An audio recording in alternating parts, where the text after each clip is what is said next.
É o Evangelho segundo Jesus, o Cristo. É o Evangelho, a Boa Nova. É essa alegria eterna que inunda o coração, fortalece o quebrantado, que habita com o contrito, é o Evangelho.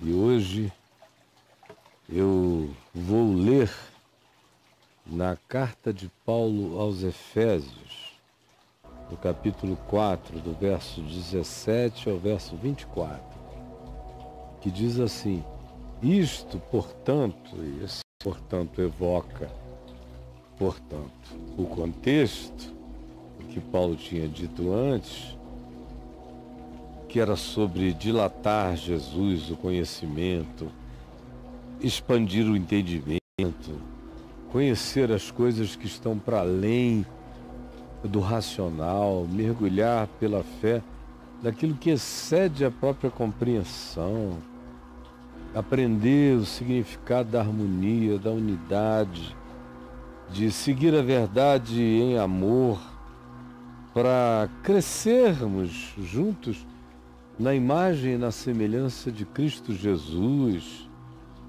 tornando-nos de fato não uma declaração sem significado acerca de sermos o corpo de Cristo, mas pela prática do amor, pela derrubada das muralhas, das barreiras, pela vida na graça, possuída pela consciência sublime e superior, segundo o Evangelho de Jesus.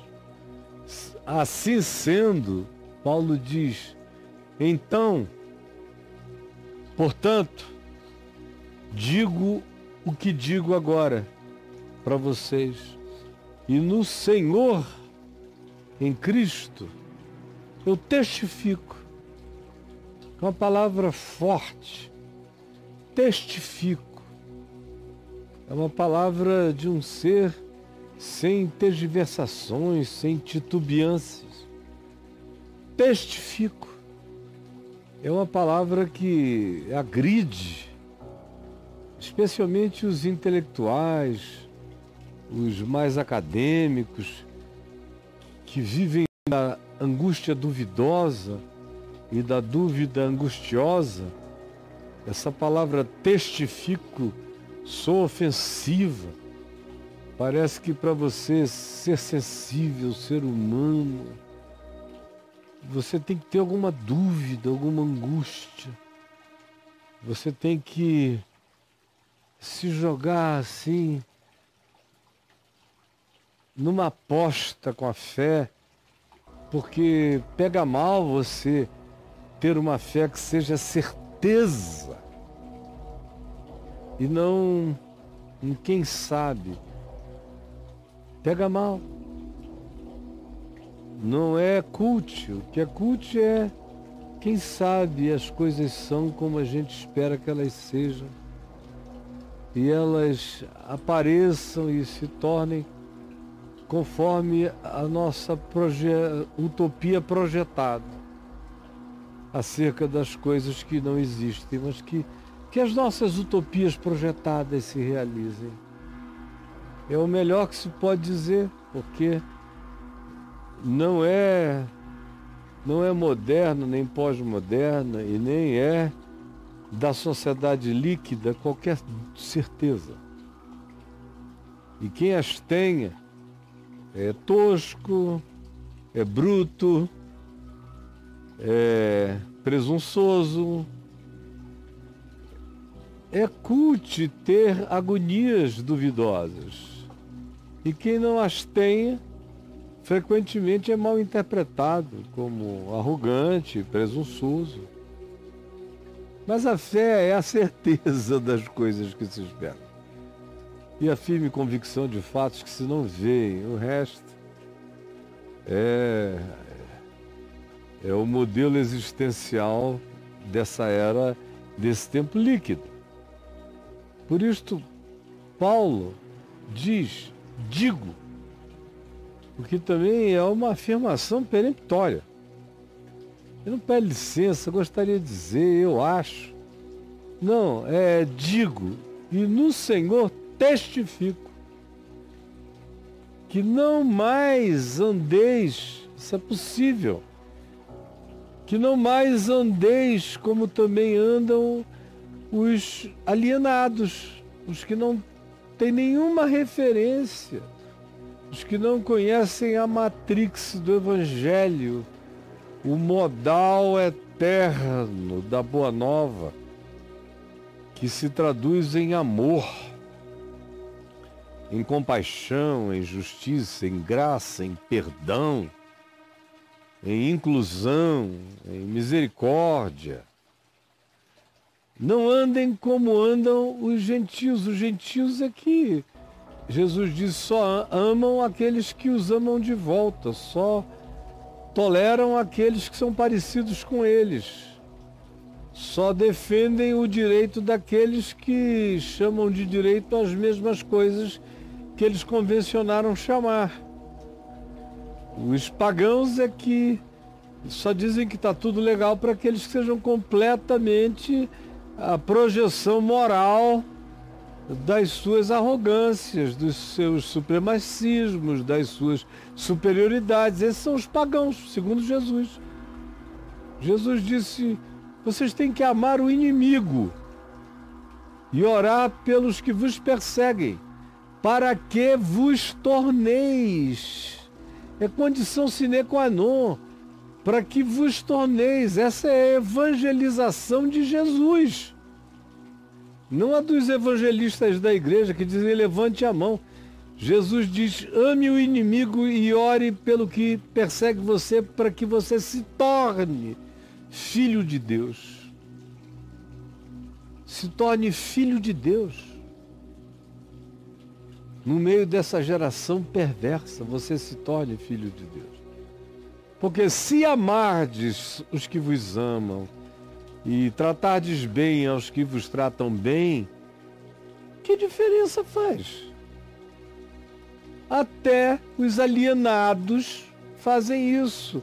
Está no instinto animal, mamífero, predador que não se sente ameaçado, descansa e relaxa. Mas no Evangelho, o que se supõe é que se está dando um salto para além do tempo presente. A justiça do reino de Deus excede as melhores justiças deste mundo, de qualquer aspecto ou dimensão da produção humana. Excede. O amor excede. Eis que eu passo a mostrar-vos um caminho sobremodo excelente. Excede. Não é esse amorzinho de gosta de mim, gosta dele também. Isso aí é moleza. Isso aí não precisa crer em nada. Está no instinto relacional. Agora, o que catapulta você para uma outra dimensão é transcender o animal. É fazer o anjo ficar em perplexidade, que é amar o inimigo. E amar não é gostar da perseguição do inimigo, é desejar que ele seja transformado pelo amor, ao invés de ser fulminado pelo ódio. Orar por aquele que me persegue, não é para que ciladas sejam abertas e ele caia. É para que, enquanto me persegue, ele se constranja e passe a me seguir no caminho de amor e verdade, na vereda na qual eu caminho. O resto é animalidade, é bando de chimpanzés, também trabalham assim. Os gentios, os alienados são assim. Agora, o Evangelho tem que ir para além disso na vida da gente. Por isso não andeis como andam também os alienados do Evangelho. Como? Na vaidade, na oquidão dos seus próprios pensamentos. É tudo vácuo. O cara pensa de um modo hoje, de outro modo amanhã, muda de opinião, porque ele não opera por princípios. Ele opera por estímulos. Ele é um ser do estímulo da hora, ele é um ente circunstancial. Ele não abre os pacotes para discernir conteúdos. E ele não tem Jesus como referência. Não, ele tem a moral pagã, ele tem a tara na uniformização comportamental e social. Ele é tarado por isso, mas ele não tem o amor de Cristo. Não é um prostituto, não é um pecador, mas ama meretrizes e pecadores.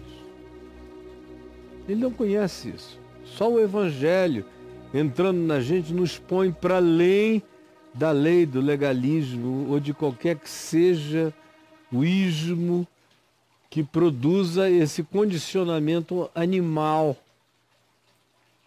que não transcende para além do entendimento imediato dessa geração que Paulo segue descrevendo.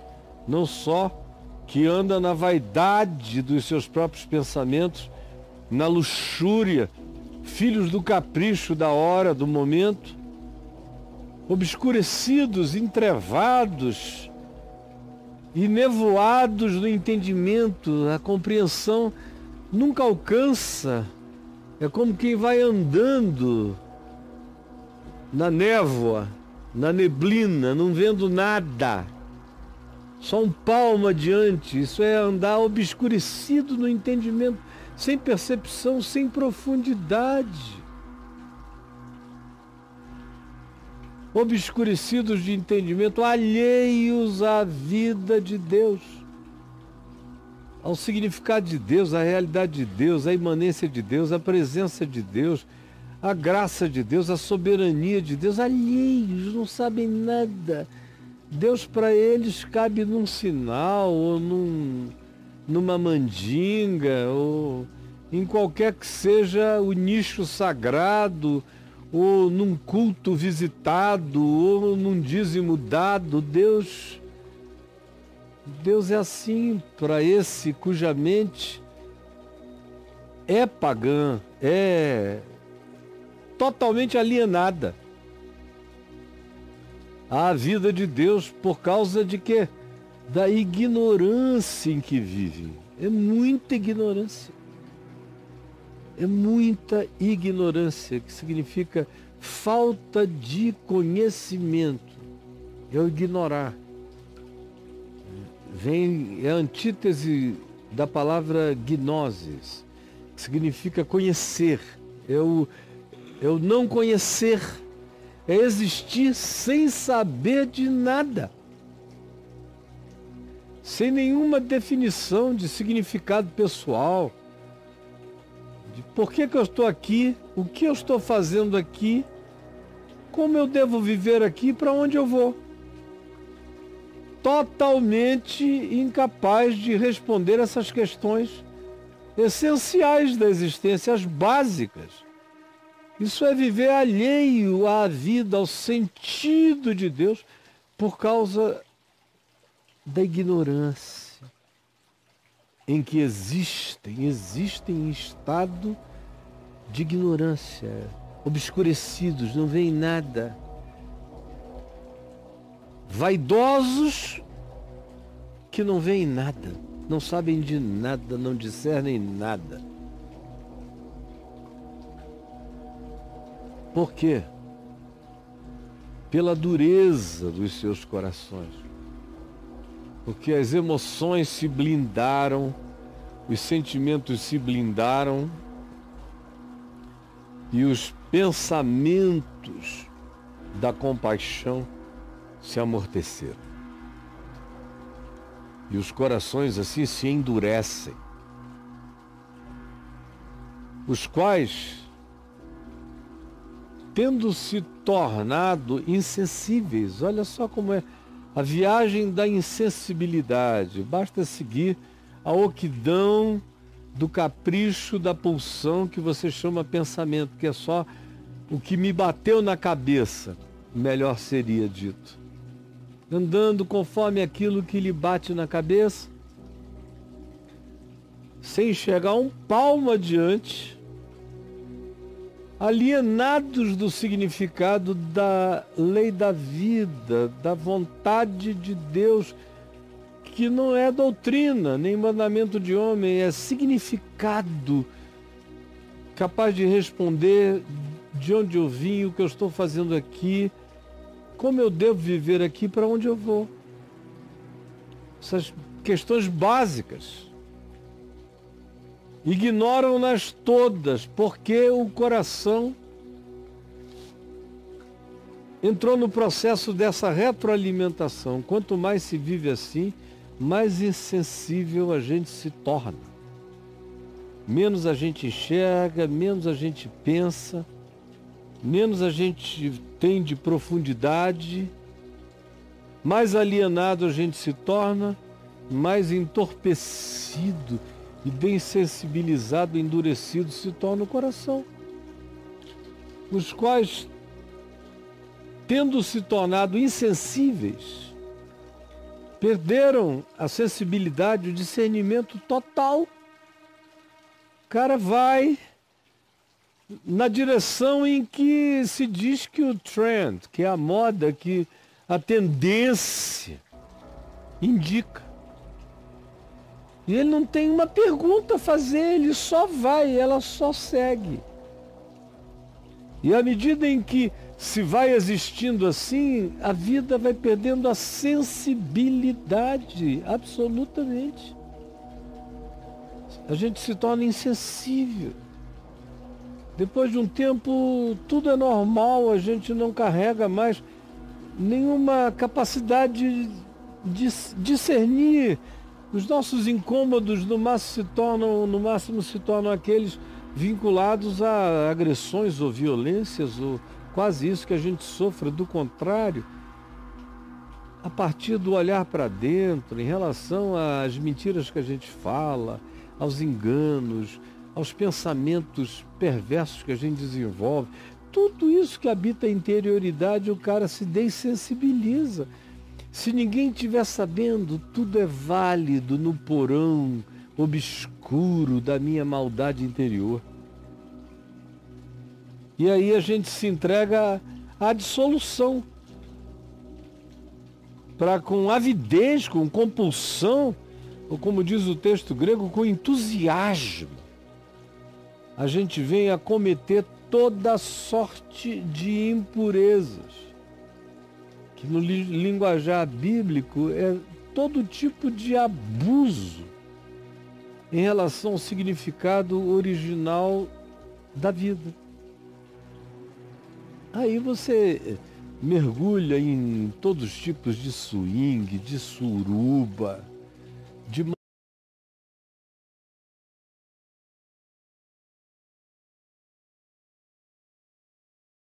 embriaguez inconsequente, acordando sem saber nem o que aconteceu com a gente.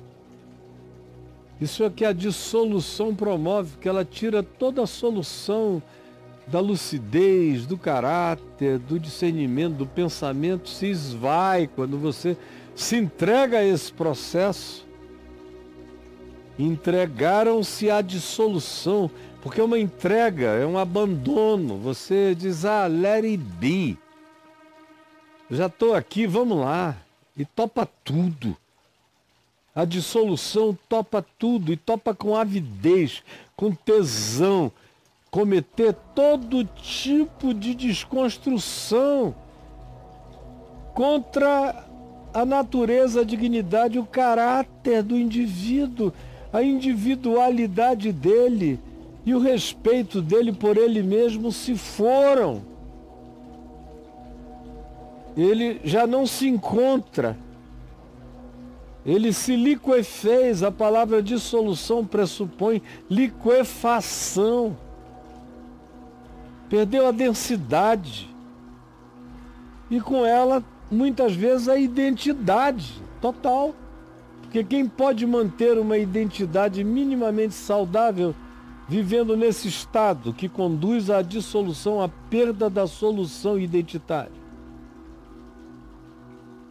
Quem? Quem?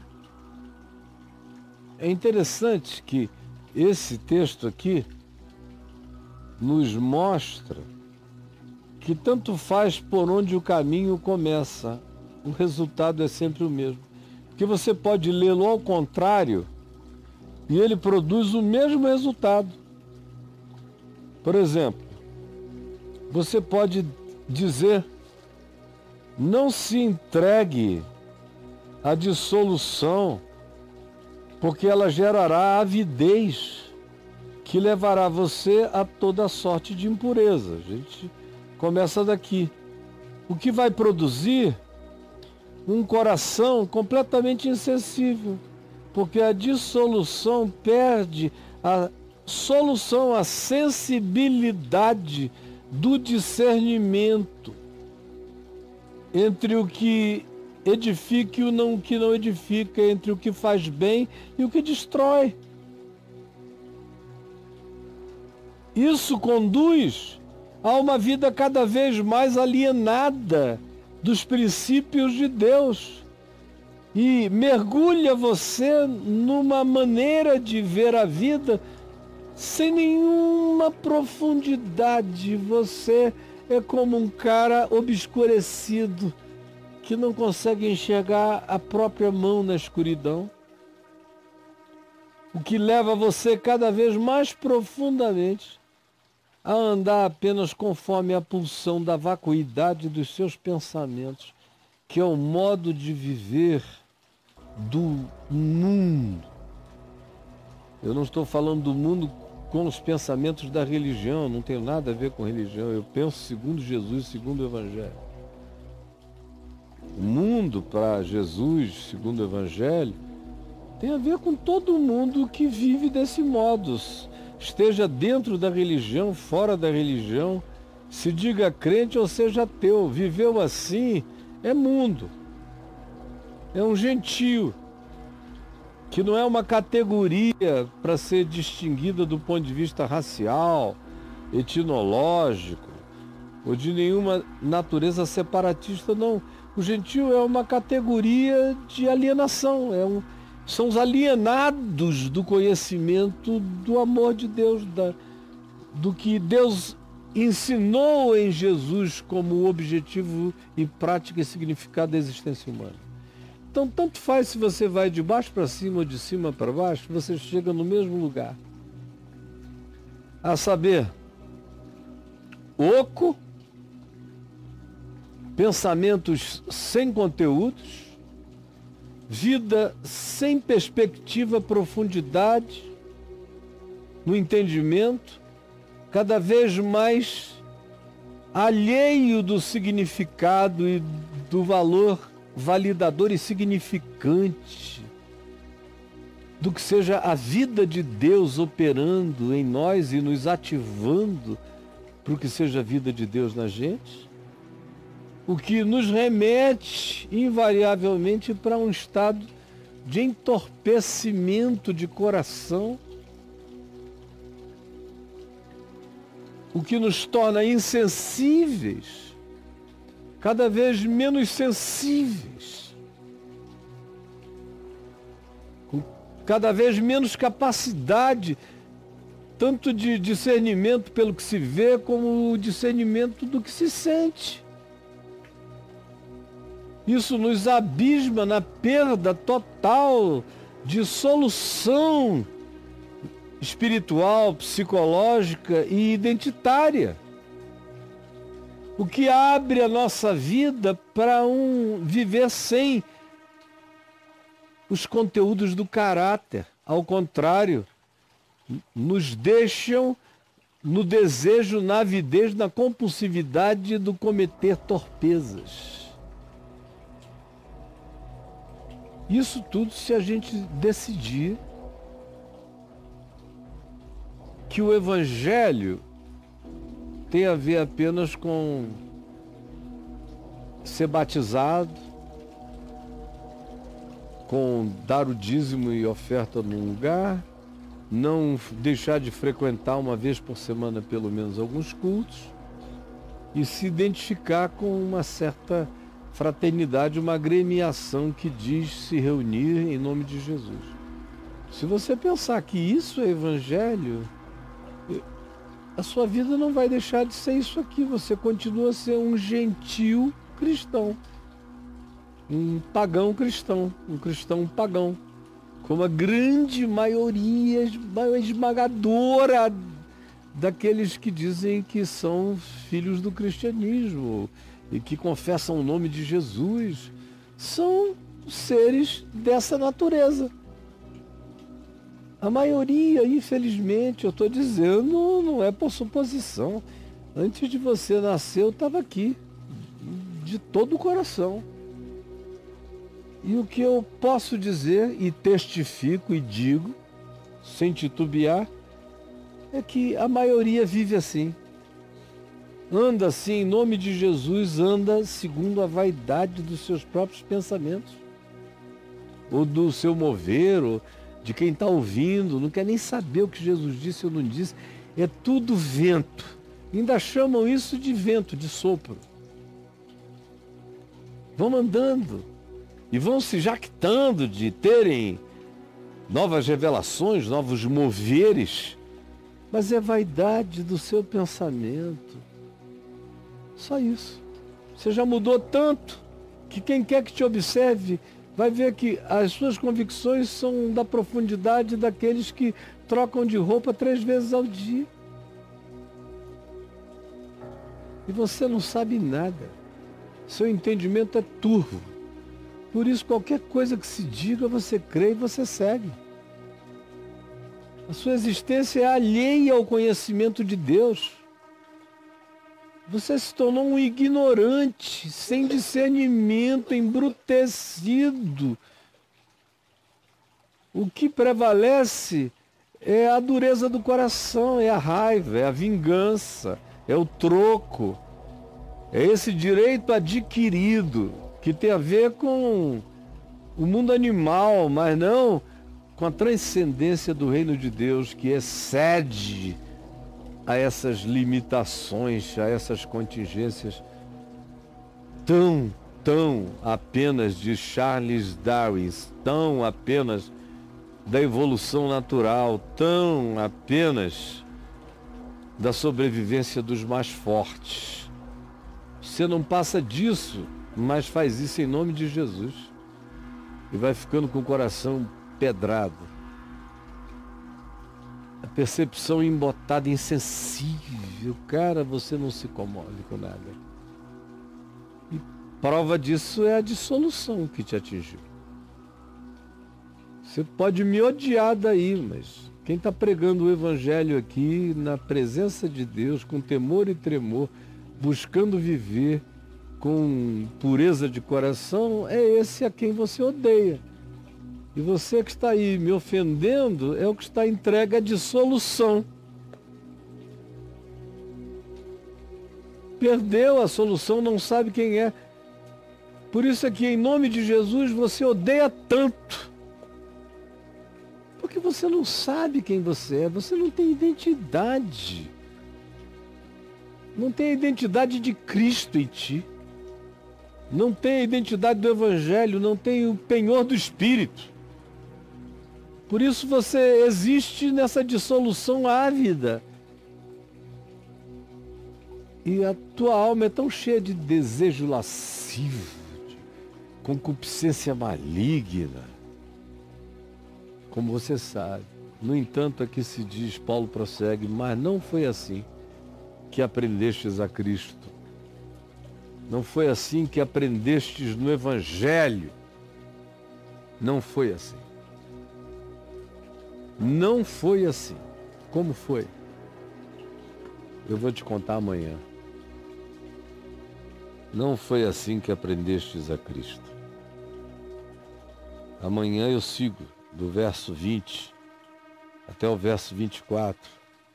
E assim essa semana toda. Mas não foi assim que aprendestes a Cristo. Não foi assim que aprendestes, segundo o Evangelho. Paulo diz, se é que aprendestes. Se é que aprendestes. Hoje eu te peço, ó Espírito Santo, que o que se cria agora é uma avidez enorme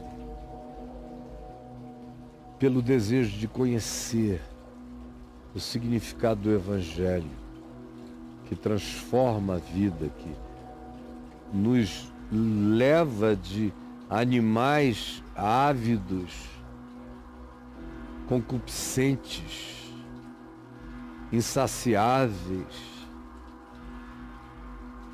embrutecidos, insensíveis, sem entendimento espiritual, com pensamentos ocos, vazios, até ao conhecimento do significado do que é conhecer a Deus no mundo, na vida, o que é aprender em Cristo, o que é ter uma existência ativada pelo significado do Evangelho. E não essa que está coberta pela religião e vazia de Deus no coração. Por favor, coloque em nós a avidez pela iluminação do conhecimento da glória de Deus na face de Cristo. É o que eu te imploro, em nome de Jesus. Amém.